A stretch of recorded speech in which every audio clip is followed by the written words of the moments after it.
Возникало ли у вас тревожное чувство, идя по безлюдной улице? А страх усиливался, если следом шел мужчина?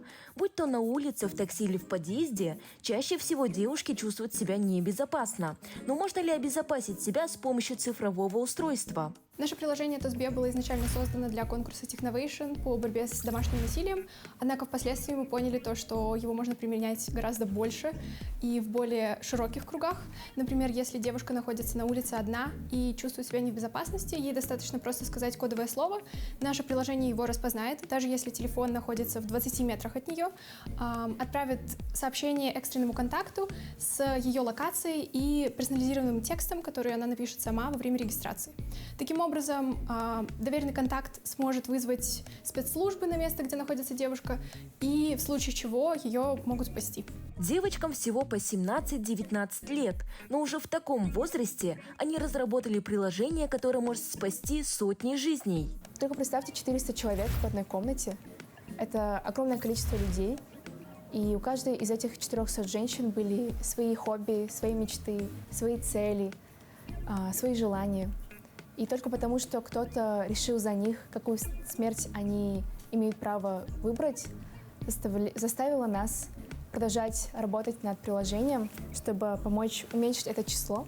Также здесь стоит обратить особое внимание на девайс. Когда заходите на приложение, вас встречает каталог журналов.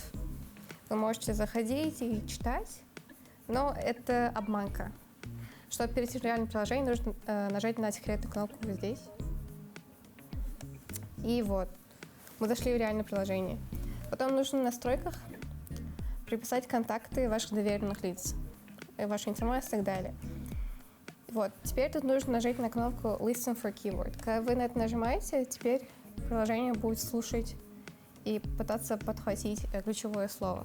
После того, как приложение услышит кодовое слово, оно сразу же отправляет сообщение и ваше местоположение доверенному лицу. Помимо этого, включается аудиозапись в режиме реального времени, которую вы можете найти потом на телефоне.